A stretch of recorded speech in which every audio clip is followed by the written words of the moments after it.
Good evening. It's Friday, September 25th, 2015, and I'd like to welcome all of you to our regular live Friday evening broadcast of the LaRouche Pack. My name is Megan Beets, and I'm joined tonight in the studio by Jeffrey Steinberg of Executive Intelligence Review and Jason Ross and Ben Dennison of the LaRouche Pack Science Team.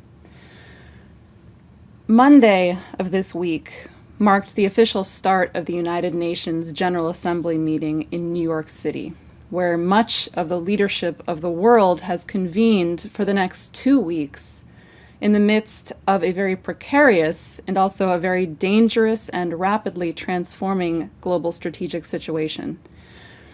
As was said by Helga Zepp-LaRouche in a statement that she released a couple of weeks ago, an urgent appeal to the United Nations General Assembly, this could be mankind's last chance to dump the system of geopolitics and to usher in a new paradigm built around the common aims of mankind. She says in the statement, "Only in that way will we survive as a species, and by that standard will the heads of state meeting in Manhattan be measured." Now, for that reason, much attention is focused on the early days of next week when the heads of state will be gathering in Manhattan to speak and to meet. Heads of state including Xi Jinping of China, Vladimir Putin of Russia, and Barack Obama. Now, this brings us to the subject of tonight's institutional question, which reads as follows. Mr. LaRouche, President Obama is set to have a one-on-one meeting with Russian President Vladimir Putin next week at the United Nations General Assembly in New York. According to a senior administration official, given the situation in Ukraine and Syria, despite our profound differences with Moscow, the president believes that it would be irresponsible not to test whether we can make progress through high-level engagement with the Russians. In particular, our European partners have underscored the importance of a unified message about the necessity of fully implementing the Minsk agreements. President Obama will take advantage of this meeting to discuss Ukraine, and he will be focused on ensuring Moscow lives up to the Minsk commitments. This will be the core message of this bilateral engagement. And the questioner asks, what is your advice to Presidents Obama and Putin? So with that, I'd like to invite Jeffrey Steinberg to the podium to deliver Mr. LaRouche's response to that question and also his views on the more general strategic situation.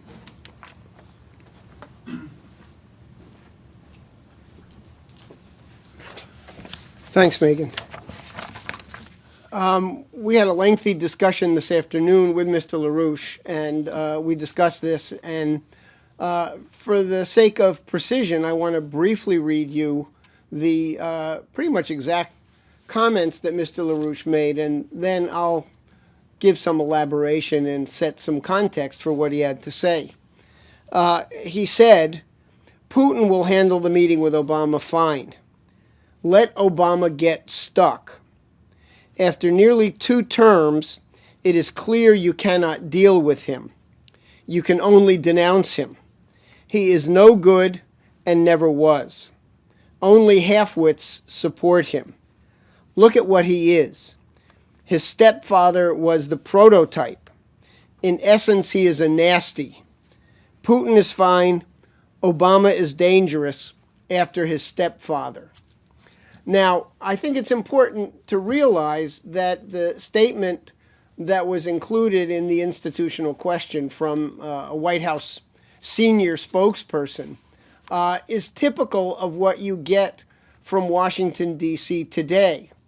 This is true from the first day of the Obama presidency, and it was true throughout the presidency of George W. Bush with Dick Cheney looking over his shoulders. There's nothing that is said in Washington that can be presumed to be truthful. There's nothing that is said in Washington that can be relied on as an accurate account of what's actually going on. The fact of the matter is that the only reason that President Obama, at the very last moment, agreed to this meeting with President Putin is that he was boxed into an absolute corner. And in fact, the proposal from Moscow for there to be just such a face-to-face meeting was made over a month ago.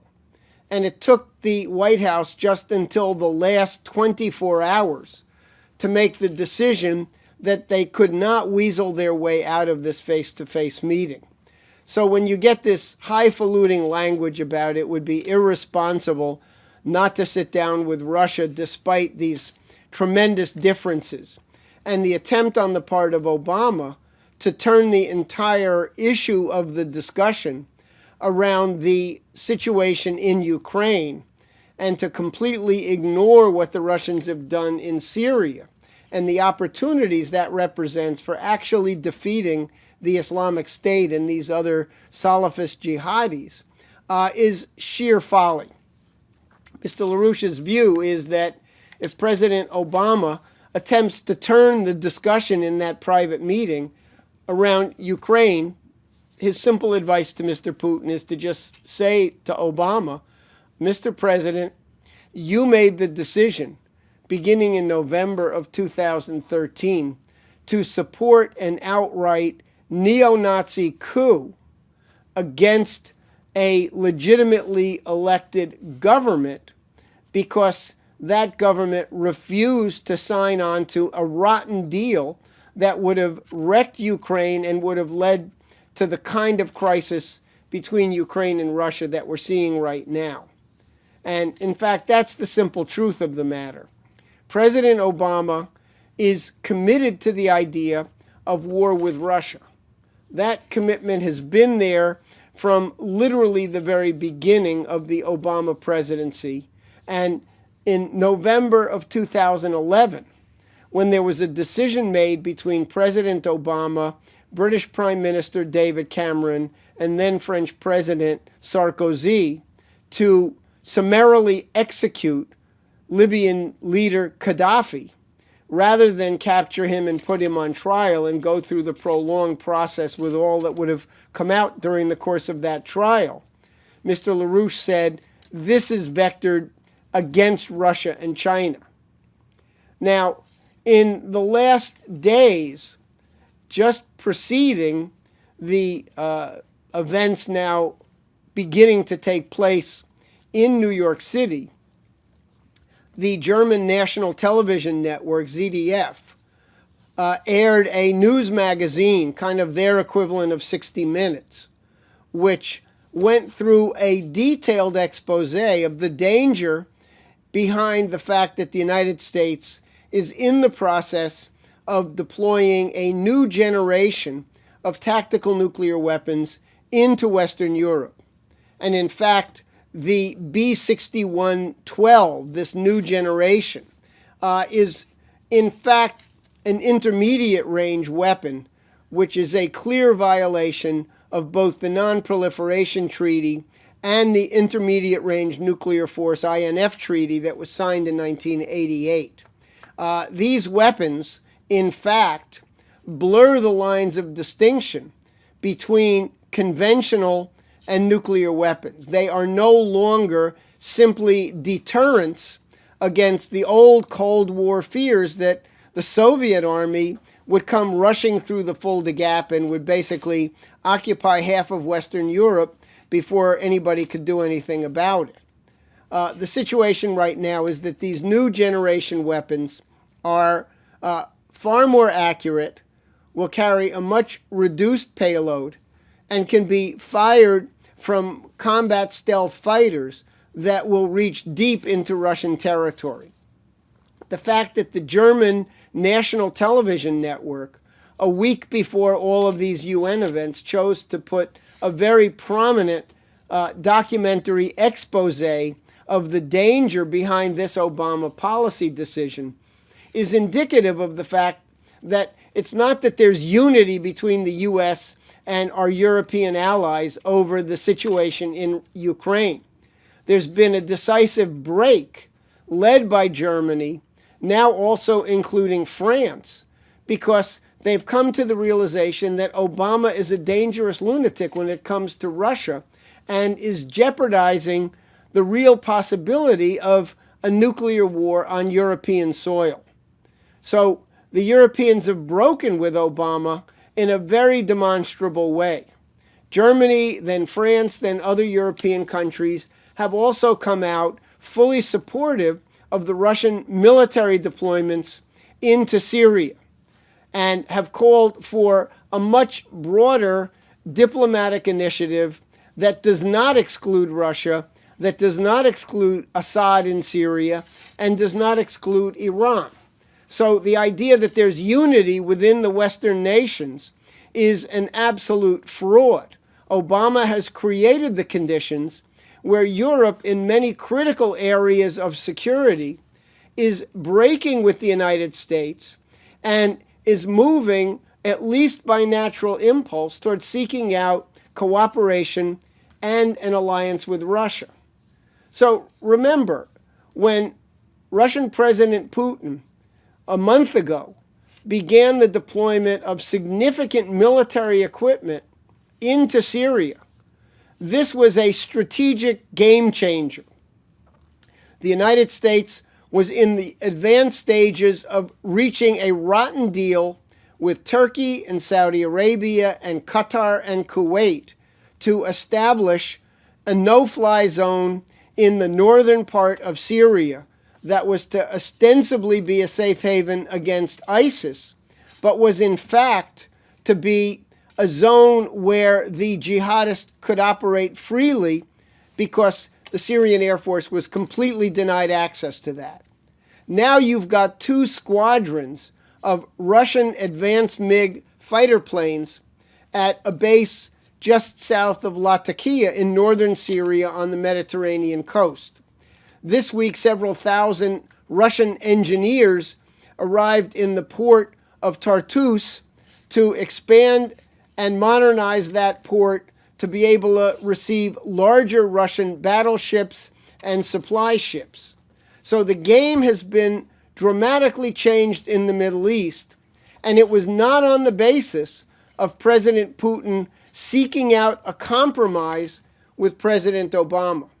It was based on taking a very clear political military calculation that by hitting Obama on this strategic flank in Syria, it would completely destabilize the White House, and it would create the conditions where Obama would make a series of significant political mistakes. If he mishandles the summit meeting next week on Monday with President Putin, this will be another indication of Obama walking into the kind of trap that has been set for him, first by his own behavior and by his commitment on behalf of London and Wall Street to fomenting war against Russia. And we've seen the same things in the case of China. President Xi Jinping arrived in Seattle, Washington earlier this week and had 3 days of meetings out there, and now has been here in Washington last night and today for a summit meeting with President Obama. Preceding that summitry in Washington, the president sent Penny Pritzker, part of the Chicago mafia apparatus that put Obama in office, that created his political career. She's now Secretary of Commerce, and she was the finance chair of Obama's 2 presidential campaigns. She was sent out to Seattle as a kind of a minder to sit in on all of the meetings that took place between top American business leaders and President Xi Jinping to make sure that they towed the White House line of making accusations about China unfair business practices in dealing with American companies. So that kind of crazy behavior on the eve of a heads of state summit is another typical indication of how this president has tended to do business. So again, as Mr. LaRouche said, Putin will handle the meeting with Obama fine. Let Obama get stuck. After nearly 2 terms, it's clear you cannot deal with him. you can only denounce him. So that is, in all likelihood, the kind of approach with, velvet gloves that President Putin will take, and that's certainly Mr. LaRouche's recommendation. What he should expect out of this meeting with President Obama. Now, I should say that there are elements within the U.S. military, high-level people, who favor the idea of U.S.-Russian military cooperation to genuinely go after and crush the Islamic State and the Nusra Front. Their view is that, number one, there must be negotiations on what's called deconfliction. The U.S. and Russia are going to be operating in the same theaters of activity over Syria, and it's very important that there be a level of coordination to avoid an accidental incident that could get out of control. There are those in the Pentagon and in the U.S. intelligence community who wish to see direct intelligence sharing and ultimately coordinated operations against the Islamic State involving the United States and Russia. There is a line of communication between President Putin through Russian Foreign Minister Lavrov into Secretary of State Kerry, and it's very clear that there is both a diplomatic and a military initiative coming out of President Putin, and he's expected to present that in considerable detail Monday morning when he addresses the UN General Assembly. That'll be just several hours before his Monday afternoon meeting with President Obama. So the Russians have taken a number of bold and critical initiatives. They've created a series of strategic fait accomplis.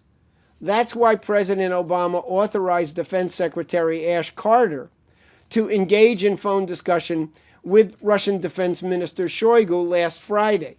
There will be a working group at the Pentagon chaired by Carter, but with representation from the Joint Chiefs and CENTCOM, that will be negotiating and talking on an ongoing basis with Russian counterparts.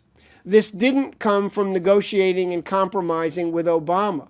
It came from forcing his hand and creating a series of unavoidable options.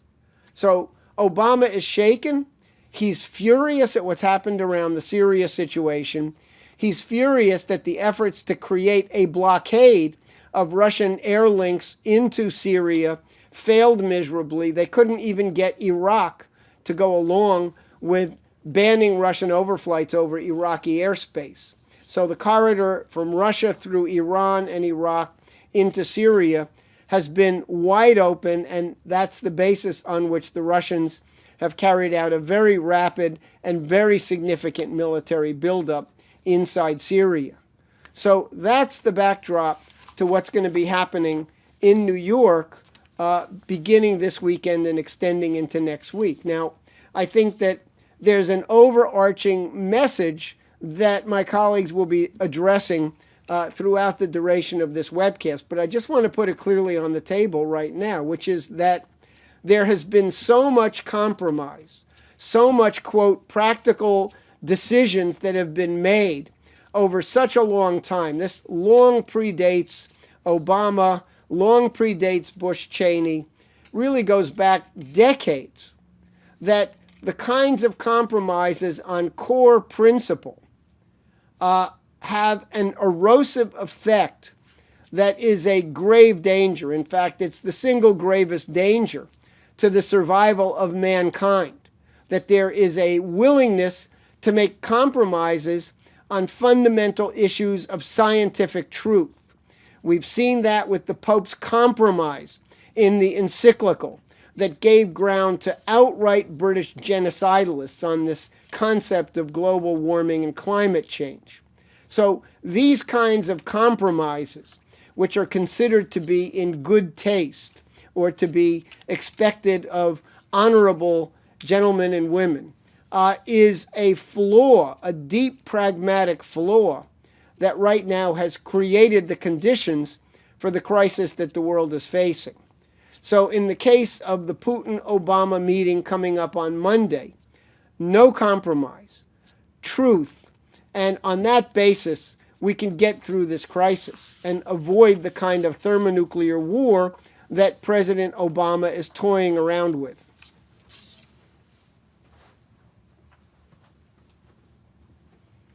Thank you, Jeff. Now, as Jeff just referred to, leading into the heads of state meeting that is to begin Monday in New York, events at the UN this weekend have been co-opted by the attempt to shape the ongoing discussion in a major way around the rotten agenda, the fraud of so-called sustainable development. Now, a major part of that was kicked off this morning by the speech of Pope Francis in front of the plenary session, where he again, very unfortunately, pushed the doctrine coming from the British that man is destroying the earth and must shift to a mode of stewardship and living harmoniously with Mother Earth and to face the threat of climate change. So this began a weekend full of meetings of the UN Sustainability Summit around their 2030 agenda for sustainable development, which was, as Jeff said, in terms of a real tragic concession, voted up unanimously by the session shortly after the Pope's speech. Now, as we've documented thoroughly in these webcasts, and also as is covered in great detail in the newly released EIR special report, Global Warming Scare is Population Reduction, Not Science, which you can find on the EIR site and linked from the LaRouche PAC site. The entire program of so-called sustainability is nothing new and is a fraud which has been pushed time and again throughout the 20th and now the 21st centuries by the leading factions of the British Empire. So what I'd like to do now is invite first Ben Deniston, followed by Jason Ross, to come to the podium to address, number one, what is the fraud of the policy of sustainable development? And number two, what would a real policy for human progress look like?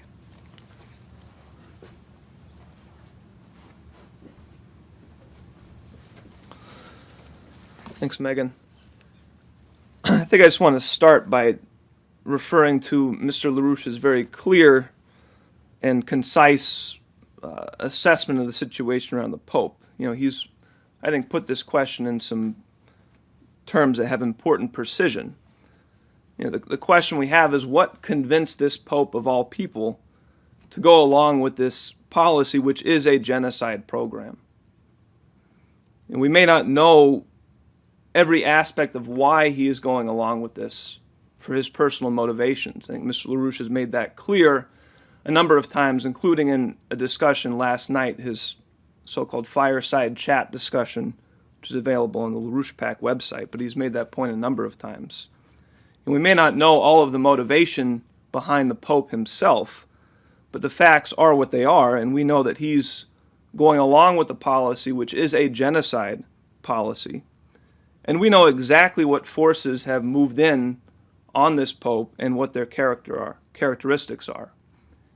You know, first and foremost, what we've identified and we've discussed on these shows and discussed on the LaRouche PAC website, you know, one of the key individuals is this guy John Schellenhuber, who has been for many years a leading operative and collaborator of the British royal family, very specifically in their genocidal population reduction program. He shares the view of Prince Philip, of the Queen, of this degenerate oligarchical faction, that the world is well beyond its carrying capacity and the world population must be reduced to around a few billion people. This is the view of Philip and the other British royals. This is the view of Schellenhuber.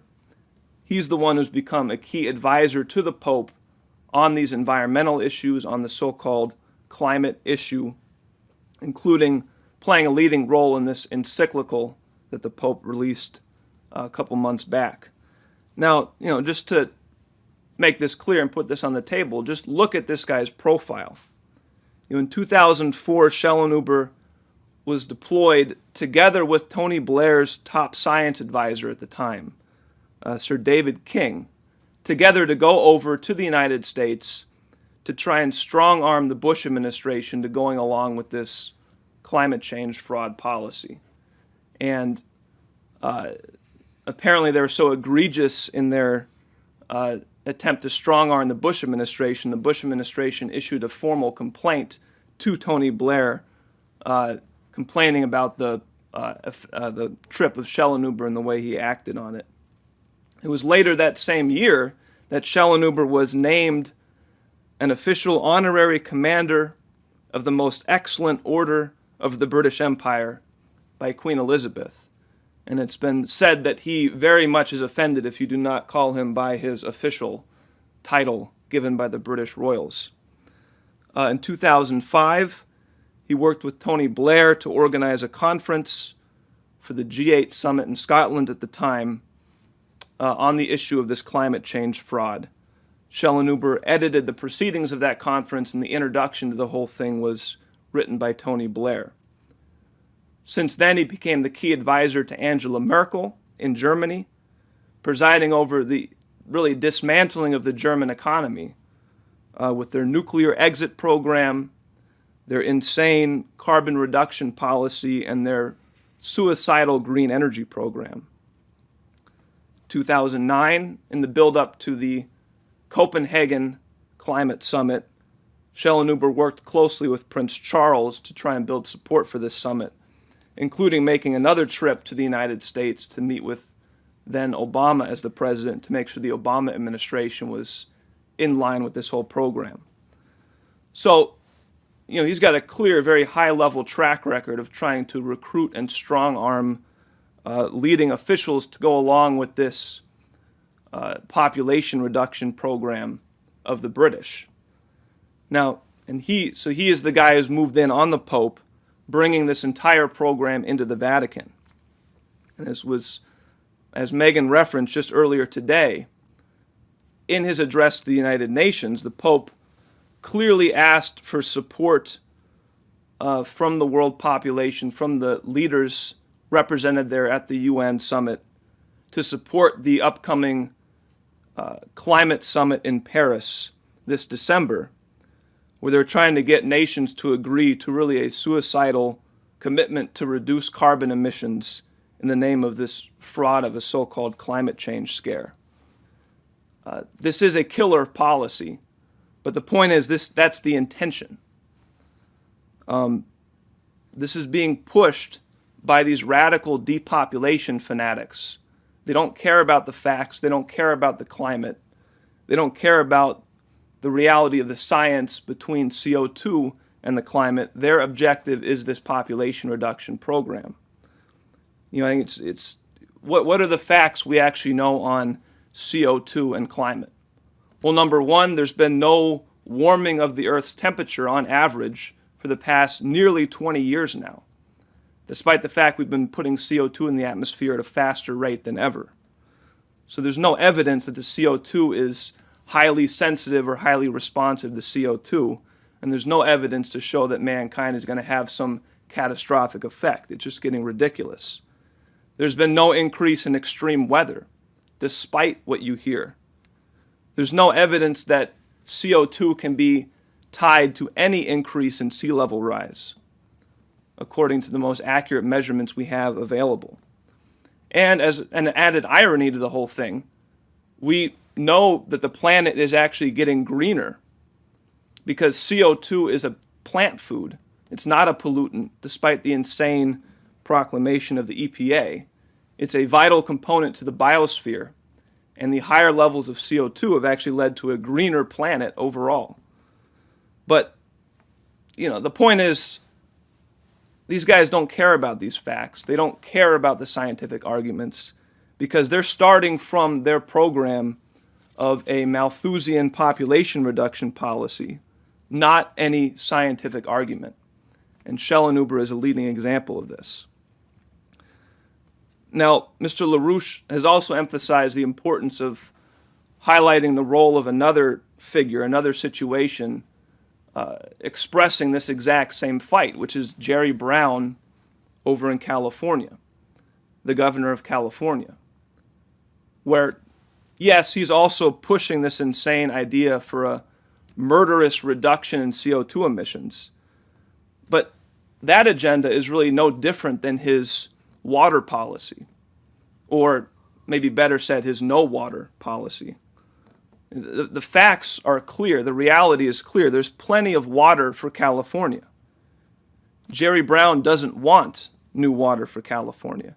He doesn't want to develop new resources. He wants to kill off sections of the population. He wants to reduce the population of California. There's no shortage of water supplies for the state. They're being denied to the population by the policies of that governor. As we've covered in these shows on this site, we can get all the water we need for California. And we can actually get it in new ways. We can get it more quickly. We can get it more efficiently than ever before if we decide to actually act human and move to higher levels by understanding how our galactic system operates.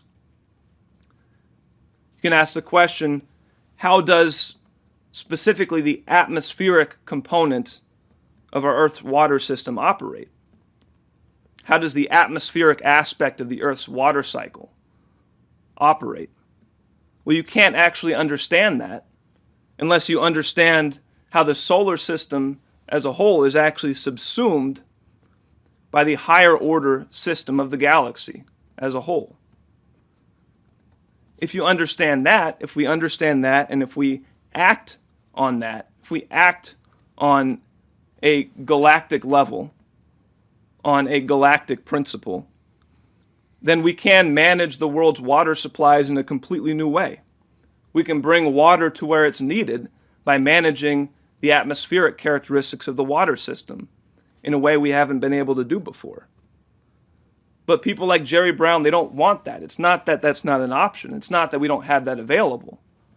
They don't want that policy. The British royal family does not want that policy because it's contrary to their Zeusian view of mankind.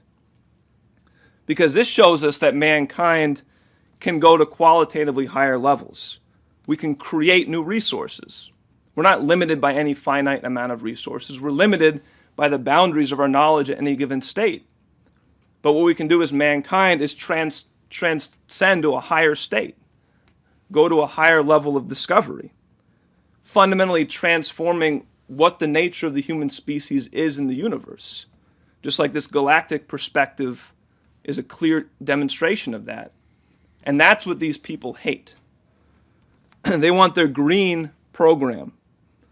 They want a program of so-called sustainability, not progress, not creation, not really truly human action, but sustainability, sustaining some prior, earlier state of mankind as a fixed animal-like species. So this is the fundamental fight going on right now, and this is what's happening at the United Nations with this so-called move to adopt some idea of a sustainable policy. If you go to the fundamental principle of the matter, and Mr. LaRouche was very emphatic on this earlier today when we were meeting with him, sustainability is a satanic policy. This is a scientifically defined satanic outlook. Because this goes to a deeper issue, something which, quite frankly, the Pope should understand, but apparently he either doesn't understand it or refuses to discuss it. But the issue of what is the true nature of mankind.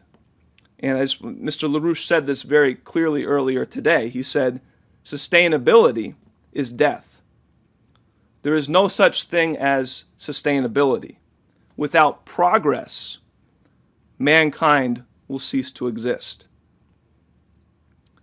Because the issue is mankind as a unique species on this planet, uniquely characterized by a type of creative action which does not exist in the domain of the animal world. Something that distinguishes our species as fundamentally unique. And this is what should be discussed at the United Nations right now. This should be the fundamental principle on which we discuss a new era of relations among nations. A truthful, scientific insight and understanding of what mankind is as a creative species. Not a green program, not a sustainability program. If you're starting from a green program, you're starting from a satanic conception of mankind. So despite what the Pope said earlier today, despite what these crazy fanatics say, mankind is not a product of the natural biosphere, so to speak. We're not a product of animal life. We do not exist in any steady balance with nature that we have to maintain. It's not true. Mankind, the existence of society today, is purely a product of mankind. We exist at the present state we're at right now because of the creative contributions of prior generations that have created the current state of existence of our species. And that is what we need to focus on. That's what we need to understand. We have to ask these questions. How is it that mankind uniquely creates his own future? And it's not just something that happened once and then we've achieved that state and it's it. This is the substance of what makes us human. Continual and unending progress. And I think the issue is that we have to treat, if we are going to treat individuals as truly human, we must recognize every individual's fundamental inherent right to participate in this process. It's not just about biological life. It's not just about a lifespan per se. Sure, we need better living conditions. Much of the world needs better living conditions. We need longer lifespans. We need better health care. We need better infrastructure. That's all true. But for what purpose? Do those lives actually get a chance to mean anything? They can live out their life. You can live and you can die without even having the chance to make a fundamental human contribution to the progress of society. Without having the chance to really be truly human and actually participate in a creative process to move society forward. So that's the principle of the issue. That is why a green program, a program focused on sustainability, sustaining some magical, fanatical idea of balance with nature, some inherent balance that we should just maintain, is a satanic conception. There's nothing truly human in it. There's no actual creation. And so this whole green program, it's not just evil because it kills people. That is evil. It's evil to kill people. But it's evil because it denies people access to their real nature as mankind, as a unique species. It denies people access, the right and the ability to contribute something unique and something meaningful to the progress of society. So I think this is the issue that Mr. LaRouche was emphatic that needs to be put on the table, the actual principle of what mankind is, what is the basis on which we need to move the world forward on a positive conception of true human nature. But, even this green program, what we're talking about here today, Mr. LaRouche emphasized, is only a recent expression of a longer-standing fight, a longer-standing issue. Today's green policy is not really unique. It may have new clothes, it may have a more recent expression, but it's a much longer-standing policy, longer-standing fight. And I think Jason has some more to elaborate here on the deeper roots of this issue. I do. One of the other things that the Pope had brought up at the United Nations was, in this speech he says that as human beings we have to follow certain laws of physics and chemistry and biology because we have bodies. We need to talk about what it is that makes us human. And I'm going to do that tonight in two aspects. One is from the standpoint of the scientist Vernadsky, and the other is in the standpoint of Zeus or Bertrand Russell against the Promethean outlook of man, to talk about what a real human identity must be, what we need to hold on to today. So, is it true what the Pope said, that we have to follow the laws of nature and biology and chemistry and physics because we have physical bodies? Well, ask yourself this. Are there any unique things about us as a species? Do we apply laws of morality to animals? Do we say that a lion is being immoral when it's catching, hunting down some animal and then only eating half of it, wasting the leftovers? Are there any rose bushes or orange trees that are going to be attending the Pope's Mass on Sunday? I doubt it.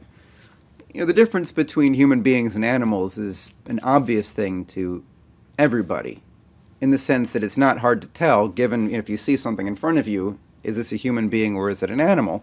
It's not hard to figure that out.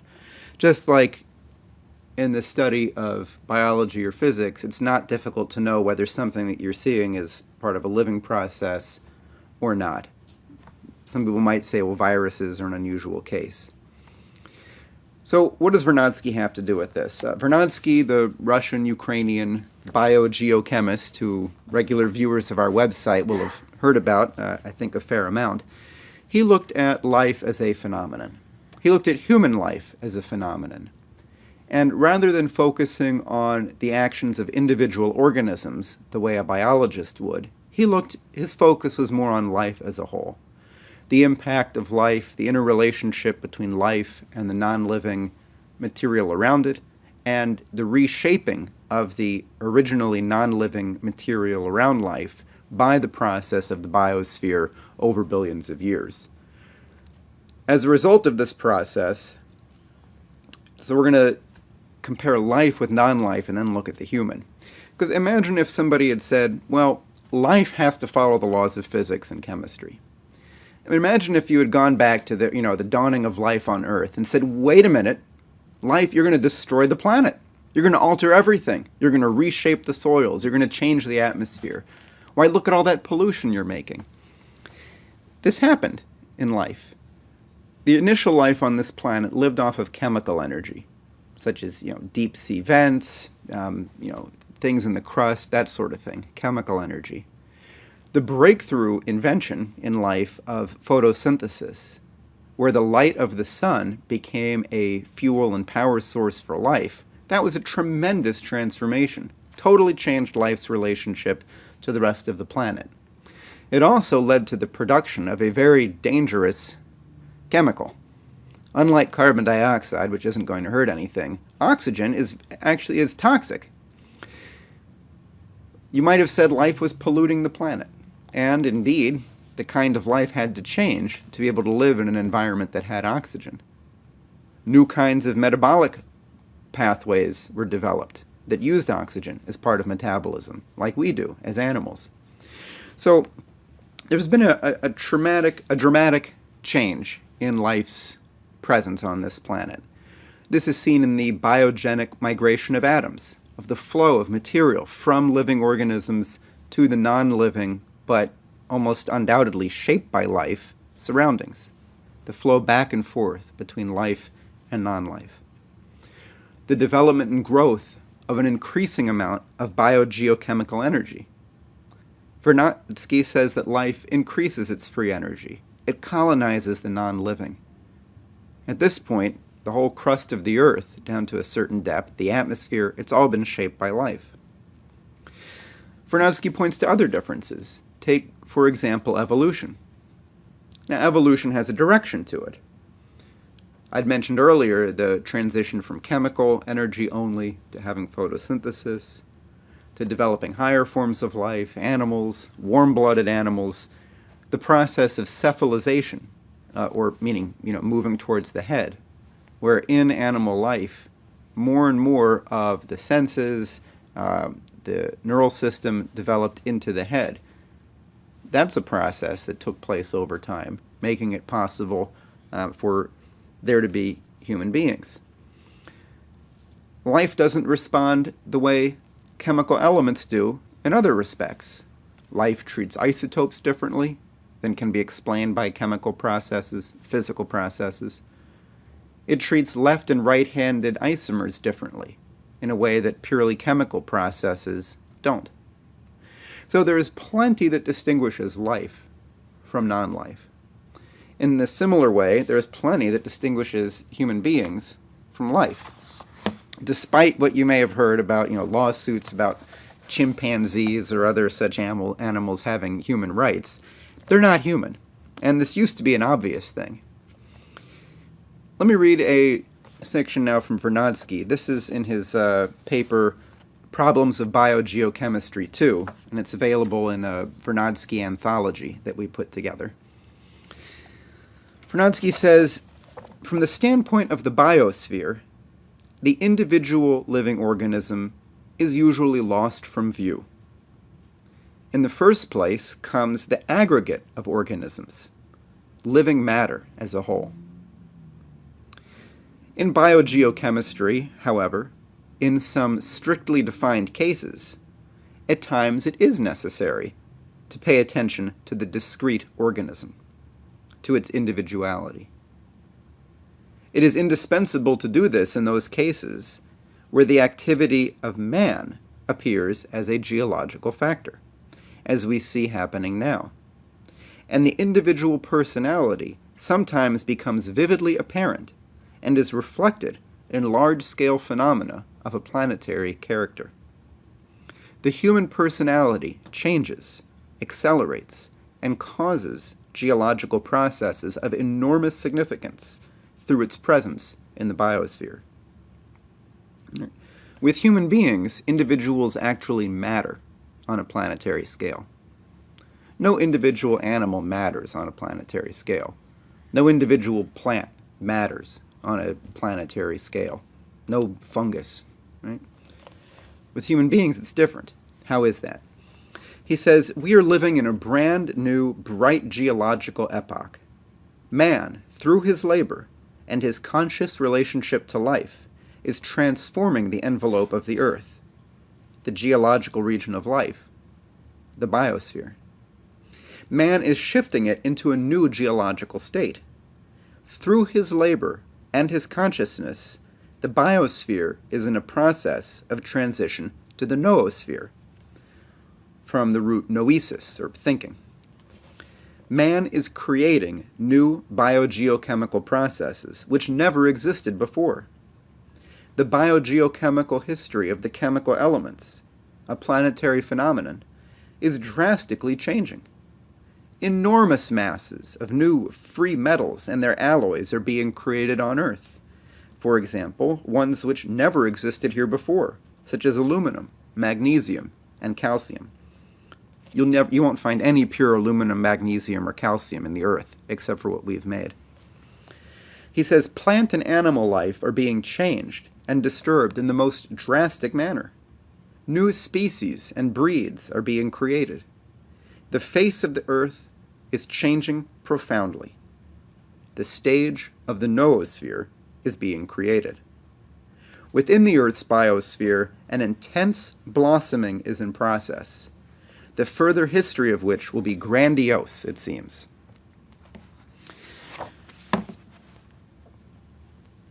Human beings aren't animals.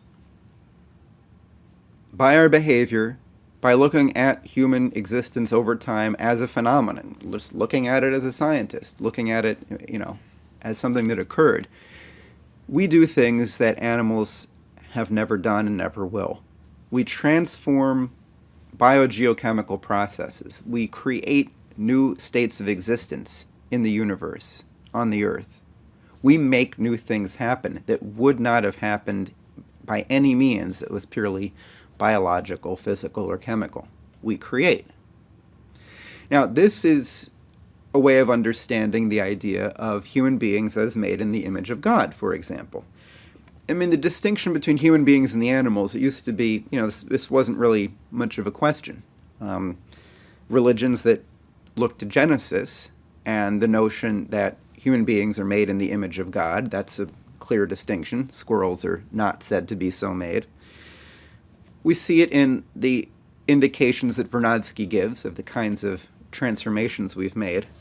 So let's talk about how that happens and what that means about our identity and what it means about the way we have to approach the future. I want to read a response that Lyndon LaRouche gave last night on a call of activists that we have every Thursday evening. I'll read the question too. The question was, how do you deal with strengthening the spiritual ability for mankind, or the person, to deal with the problems in the world? You mentioned people are becoming disheartened by the fact that the crisis is becoming unbearable for some. But how do we strengthen the quality in defending mankind? So LaRouche in his answer said, we have the means. Mankind has the means to understand mankind. And what I said in an earlier remark this evening, that at a certain point we are able to understand mankind. How? We understand that because we are all human, and we all know that we are going to die sooner or later. And we know that the question is, what's the meaning of our life? And many people have a big problem, because they've never been able to resolve what has been and what will be the meaning of my life. So you start with what has been the meaning of your life. Then you go to the really tougher question, and you say, what is the meaning of the future of your life? And that means you have to think now of what you are and shape what you are going to be in such a way that you do not feel shame about having lived. That means that you devote your life to making contributions which lead mankind to improve mankind. That is, to improve people, living people. And rather than simply taking care of your own greed and so forth, you've got to think about what you can do to influence people to make the next generation a better generation than the one you're living in. He says that's a short way of saying it, but I think it's an adequately effective one. Now, on this subject, LaRouche, when we spoke to him this afternoon, was very emphatic about drawing the contrast between that outlook that he expressed and the outlook of mankind expressed by Zeus, or by Bertrand Russell, or by John Schellenhuber. I'm sorry, I forgot your title there, John. You do it by not being practical. Now, the story of Zeus and Prometheus is one of tyranny. Zeus, the tyrant, said that human beings were as if a lower class than him. He was a god, human beings were these mere mortals, and that the power of fire was something reserved to him alone. Wasn't for human beings to have. If Zeus had his way, he'd exterminate the human race, as a matter of fact. Prometheus enters the story as the firebringer, as defying Zeus, bringing the power of fire to mankind, and in fact creating mankind. Listen to this. You can understand the creation of the human species as a non-biological, non-animal, we're not animals. Here's Prometheus. He says, listen to the miseries that beset mankind, how they were witless before I made them have sense and endowed them with reason. First of all, although they had eyes to see, they saw to no avail. They had ears, but they did not understand. Your pet, as much as you love it, probably doesn't understand a whole lot. But just as shapes and dreams, throughout their length of days, without purpose, they wrought all things in confusion. He says human beings didn't know how to build houses, didn't know how to use wood, didn't understand the seasons, didn't know when to plant crops, didn't know how to navigate using the stars, didn't have numbers, didn't have poetry, didn't have writing, didn't use animals to do their chores for them, and didn't have sailing, among other, and didn't have metallurgy. He goes on. Prometheus, yes, the firebringer, the power of fire, which no animal species uses, and creativity itself as a whole, defining the human race. Now, against that idea of the human race stood Zeus then, and in our time, over the past century, has loomed very large Bertrand Russell. I'm not going to say a lot about Bertrand Russell. We've got a lot of material. We've gone through this a good deal in the past. But to give a short reminder, I suppose you could call it, in 1900, Bertrand Russell took up a task that was put down by David Hilbert about, in effect, killing science. The specific idea was about turning mathematics into a branch of logic, but what the whole pursuit meant to Russell was eliminating creativity. To turn science, instead of being something creative, where new things could occur, where new discoveries happen, Russell destroyed it. He sought to destroy it and say, we've really got it all figured out, and everything in the future can be derived from the past. We can take the model of Euclid. You derive from what you've already got, and that's all that we're going to have in the future. And that really has taken over science. Modeling, curve fitting, throwing in more parameters to explain anomalies in the way that Ptolemy or Copernicus did by adding in extra epicycles, approaching things mathematically rather than as a scientist in the tradition of Mendeleev, Kepler, Cusa, Fermat, Leibniz, or a great musician. So I'd like to actually, at this point, get to a short idea about this from Percy Shelley. Now, Percy Shelley wrote a poem, Prometheus Unbound. Aeschylus's play Prometheus Bound is only the first of a trilogy, and the other two plays have been lost. We don't have them.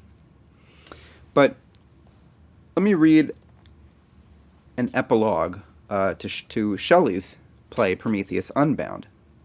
What does he say? He's writing this to Prometheus. He says that to suffer woes which hope thinks infinite, to forgive wrongs darker than death or night, to defy power which seems omnipotent, to love and bear, to hope till hope creates from its own wreck the thing it contemplates, neither to change, nor falter, nor repent.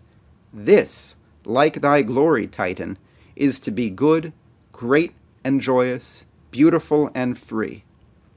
This is alone life, joy, empire, and victory. That the greatest power that we have lies in our minds, lies in the power to do new things, lies in the power to, as we understand it today, as through LaRouche's economics, to live our lives in such a way that not only can we feel good about ourselves, but that we can have access to a necessity. In other words, it's possible to live a life in such a way that you will have been necessary to the future. And as Ben said, just as we must prevent people from being killed, murder is wrong, we can't have a, SPCA approach to human beings, to develop the third world like adopting a poor puppy from the pound or something like that. That's not a human approach to our fellow human beings. The development that we need is one in which people are elevated to being able to play a role in that development process itself and to be truly human. To know what that means, to have an idea of what that future must be, and as in that quote from LaRouche, to shape yourself and live your life in shaping yourself to be able to bring that about, that is the highest form of freedom for an individual.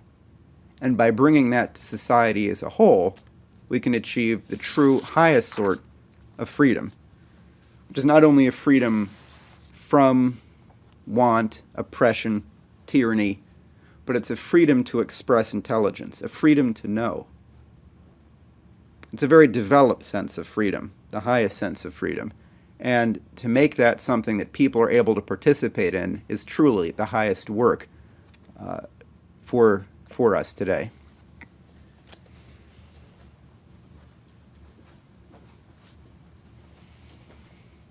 Thank you very much, Jason. With that, I'm going to bring a close to tonight's broadcast. I'd like to thank Ben, Jason, and Jeff for joining me tonight, and I would like to thank all of you for watching. Please stay tuned to LaRouchePack.com. Good night.